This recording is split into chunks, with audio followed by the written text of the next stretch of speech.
আমরা কম বেশি সবাই একটু রান্নাবান্না করতে জানি। তারপরেও আমি যেভাবে রান্না করলাম এই রান্নাটাই আপনাদের সাথে একটু শেয়ার করব। এখানে আমি নিয়েছি কিছু রুই মাছ, কেটে ধুয়ে একটু পরিষ্কার করে নিচ্ছি। আর নিয়েছি টমেটো, এটাকে চেরি টমেটো বলে, আর টমেটোটা অনেক কালারফুল। আর এখানে কিছু ধনিয়া পাতা নিয়েছি, এটাকে একটু কেটে ধুয়ে পরিষ্কার করে নেব। আমার রান্না করতে যে সমস্ত কিছু লাগবে সব কিছু এখন আমি একটু একটু একটু করে কেটে নিচ্ছি। কিছু কাঁচামরিচ নেব, কাঁচামরিচটার আমি বোটা ফেলে কাঁচামরিচটাকে একটু কেটে নিচ্ছি। কাঁচামরিচটা আমার কাটা হয়ে গেছে। আর আমার টমেটোটা আগেই তো বললাম অনেক কালারফুল একটা টমেটো। এখানে কিছু টমেটো আমি মাঝখান থেকে এভাবে করে কেটে কেটে নেব। আমার যে কয়টা লাগবে সেই কয়টাই নিচ্ছি। এখন আমি কিছু আলু কেটে নেব।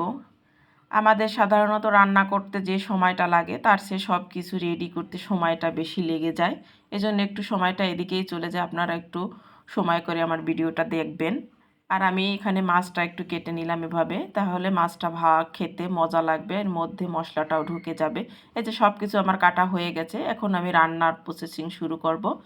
এখন আমি এখানে লবণ হলুদ দিয়ে মাছটাকে একটু ভালো করে মেখে নিলাম। আর এদিকে একটা কড়াই চুলায় বসিয়ে দিয়েছি, কড়াইটায় তেল দিয়ে এখন আমি একটা একটা করে মাছটা দিয়ে দেব কড়াইতে। আর এটাকে আমি অল্প জাল দিয়ে আস্তে আস্তে করে সুন্দর করে একটু ভাজি করে নেব এপাশ ওপাশ করে।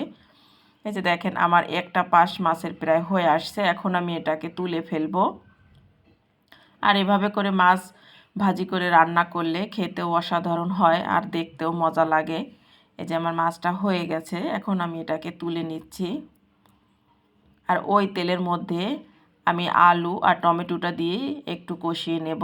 টমেটোটা আর আলু মোটামুটি একটু সিদ্ধ হবে সেই পর্যন্ত আমি দিয়ে দিয়েছি কাঁচামরিচ আর লবণ, অল্প পরিমাণে পানি দিয়ে রেখে দেব টমেটোটা সিদ্ধ হওয়া পর্যন্ত।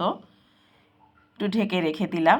এই যে আমার হয়ে গেছে, এখন আমি একটু নেড়ে চেড়ে ভালোভাবে টমেটোটা একটু সিদ্ধ হয়ে গেল। এখন এই পর্যায়ে আমি মশলা দিয়ে দেবো। এখানে আছে শুকনো মরিচ, পেঁয়াজ, রসুন, জিরা, এটা আমি ভাজি করে বেটে নিয়েছি একটু মশলা করে।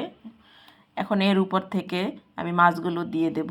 আমার যখন কষানোটা হয়ে গেল তখন এই মাছটা আমি দিয়ে দিলাম। এখন পানি দিয়ে ঝোলের পানি দিয়ে রেখে দেব কিছু সময়।